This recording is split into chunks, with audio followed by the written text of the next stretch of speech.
প্রিয় দর্শক, আসসালামু আলাইকুম। দর্শক, আপনাদের প্রীতি শুভেচ্ছা জানিয়ে শুরু করছি আমাদের আজকের প্রতিবেদন। তো দর্শক, দেখতেই পাচ্ছেন আমাদের সামনে এক আপু দাঁড়িয়ে আছে। আমরা তার গল্পটা শুনবো, জানবো আপু কেন আমাদের ইউটিউবের মাঝে আসলেন, তিনি কি বলতে চান। আপু আসসালামু আলাইকুম। ওয়ালাইকুম সালাম। কেমন আছেন?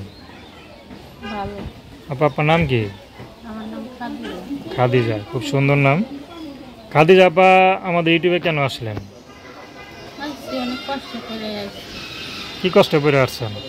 একটা নারীর কাছে যদি স্বামী না থাকে তো তার কষ্ট না, স্বামী নাই, বাপ নাই, মা থাকতো মা নাই। আচ্ছা, তো স্বামী কি হয়েছে? আমার স্বামী মারা গেছে। মারা গেছে? কতদিন হয়েছে? মারা গেছে 2.5 বছর। 2.5 বছর। আচ্ছা আচ্ছা, তো কীভাবে চলতেছেন? চলতেছি এক বাসা বাড়ি কাজ করে। বাসা বাড়িতে কাজ করেন? আচ্ছা, বাসা বাড়িতে কাজ করেন। তো পরিবারে আর কে কে থাকে আপনার সাথে? আমার পরিবারে আমার একটা ছেলে আছে।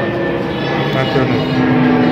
আচ্ছা, তো এই যে ছেলে আছে, ছেলেও তো একটা ভবিষ্যৎ আছে নাকি? তো ছেলের ভবিষ্যতে মানে করার জন্য কোনো চেষ্টা করতেছেন? চেষ্টায় যে প্রতিবেদনে আইসি, এই চেষ্টায় যদি ভালো একটা মানুষ যদি নিত আমার আর আমার ছেলেদের দায়িত্ব নিত। আচ্ছা, তো আর কি বিয়ে শাদী করবেন? হ্যাঁ। একা একা তো আর সংসার মানে জীবনটা চলে না, ঠিক না? স্বামী মারা গেছে, মানুষ তো মরবেই, তো জীবন তো আর থেমে থাকে না। তো যাই হোক, কেমন ছেলে পেলে বিয়ে করবেন? আমি একটা বয়স্ক মানুষ চাই।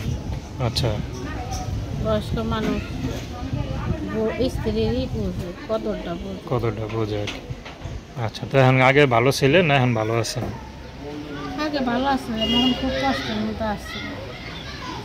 আচ্ছা, না কাপড় চোপড় কিনতে পারি, না খাইতে পারি, সব দিকে অনেক সমস্যা। কিছুই, অনেক সমস্যা। ঘর আচ্ছা ভাড়া দিয়ে খাইয়া অনেক কষ্ট। আচ্ছা আচ্ছা, তো এখন যদি একটা ভালো মানুষ পান, তার বয়স বেশি হলে সমস্যা নাই নাকি? তো দর্শক, আপনারা খাদিজা না? হ্যাঁ। খাদিজা আপুর কথা শুনলেন। তো তার নাম্বারটা হচ্ছে 01947348239। আমি নাম্বারটা আবারও বলছি, 01947348239। তো দর্শক, প্রেম ভালোবাসা, সাহায্য সহযোগিতা, বিয়ে শাদী করা একান্ত আপনাদের ব্যক্তিগত ব্যাপার। আসুন আমরা 5 ওয়াক্ত নামাজ পড়ি, সর্বদা দেশের সেবা করি। আসসালামু আলাইকুম।